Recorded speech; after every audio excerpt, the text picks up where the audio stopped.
आज हिंदू समाज अलग अलग जातियों में बिखरता जा रहा है। ऊंची और नीची जाति का गंदा खेल लगातार बढ़ रहा है।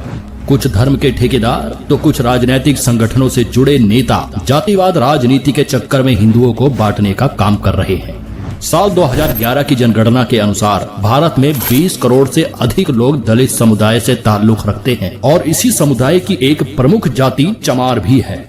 आज भले ही चमार शब्द का प्रयोग किसी का अपमान करने के लिए किया जाता है, लेकिन चमार असल में क्षत्रिय हुआ करते थे। चमारों का अपने आप में एक गौरवशाली इतिहास रहा है। विदेशी आक्रमणकारियों के खिलाफ आवाज उठाने से लेकर भारत की आजादी तक चमारों का योगदान बहुत महत्वपूर्ण रहा है। आपको जानकर हैरानी होगी कि प्राचीन काल में चमार जाति का कहीं भी वर्णन नहीं मिलता है। तो फिर चमार जाति कैसे अस्तित्व में आई? क्यों सूर्यवंशी क्षत्रियों से ताल्लुक रखने वाले कुछ लोगों को आज चमार कहा जाता है? तो आज की इस वीडियो में हम चमार जाति के बारे में विस्तार से आपको बताएंगे और साथ ही हम दावे के साथ कहते हैं कि इस वीडियो को देखने के बाद चमारों के प्रति आपकी सोच में जरूर बदलाव आएगा। हिंदू धर्म के अनुसार इस दुनिया की रचना ब्रह्मा जी ने की है और प्रत्येक जीव ब्रह्मा जी द्वारा ही बनाया गया है। ईश्वर ने धरती के सभी मनुष्य को एक समान बनाया है, लेकिन समय के साथ साथ इंसान पंथवाद और जातिवाद के चक्कर में पड़ता गया और इंसान ही इंसान की मौत को प्यासा हो गया। धर्म और जाति के नाम पर प्राचीन भारत में कभी कोई भेदभाव नहीं होता था। पहले लोगों को किसी जाति के आधार पर नहीं बल्कि वर्ण और उनके काम के आधार पर बांटा जाता था। आज के समय में जैसे डॉक्टर्स, इंजीनियर्स, टीचर्स, वकील जैसे अलग अलग पेशे हैं, ठीक उसी प्रकार पहले लोगों को उनके कर्म के आधार पर ही पहचाना जाता था। ब्राह्मण, क्षत्रिय, वैश्य और शूद्र के बारे में आपने पढ़ा भी होगा।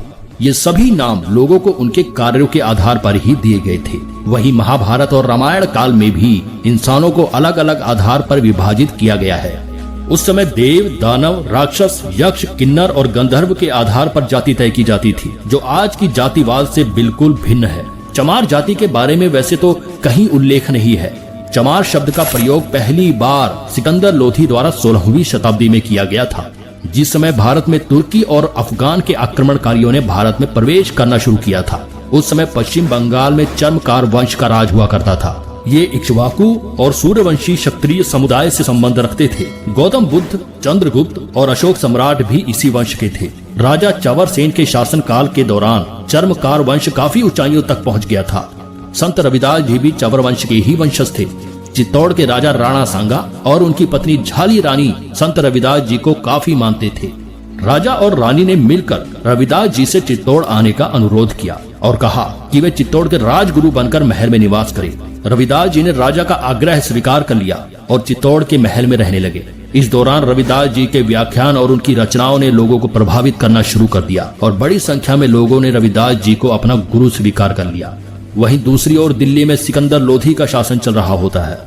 सिकंदर को रविदास जी के बारे में सूचना मिली तो उन्हें डर हुआ कि कहीं लोग इस्लाम धर्म की बजाय रविदास जी से ज्यादा प्रभावित होना शुरू न कर दे। सिकंदर घबरा गया और अपने एक खास व्यक्ति मुल्ला सदना फकीर से कहा कि वे चित्तौड़ जाए और रविदास जी से इस्लाम धर्म कबूल करने को कहे।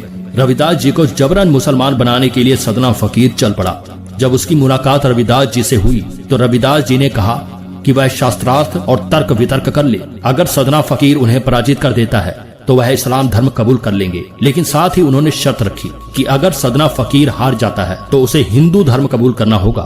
सदना फकीर को अपने आप पर पूरा भरोसा होता है और दोनों के बीच वाद विवाद शुरू हो जाता है। इस शास्त्रार्थ में रविदास जी की जीत होती है और उनके तर्क वितर्क से सदना फकीर इतना प्रभावित हो जाता है कि वह अपनी मर्जी से ही हिंदू धर्म अपना लेता है और अपना नाम बदलकर रामदास रख लेता है।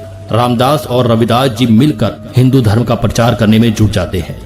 रविदास जी समाज के सभी लोगों को एक समान नजरों से देखते थे और बराबरी का संदेश दिया करते थे।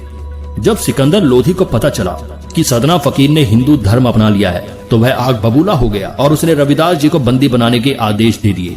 रविदास जी को बंदी बनाकर एक कारागृह में डाल दिया गया, जहां उन्हें चमड़े के जूते बनाने का काम सौंपा गया।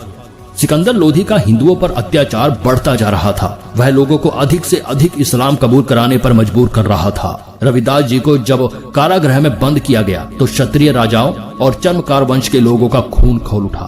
कई राजाओं ने मिलकर दिल्ली को चारों तरफ से घेर लिया। सिकंदर लोधी के खिलाफ आम लोगों ने अपनी आवाज बुलंद कर दी। इस तरह लोगों के विद्रोह को देखते हुए लोधी ने संत रविदास जी को रिहा कर दिया। लेकिन सन 1520 ईस्वी में संत रविदास जी का देहांत हो गया।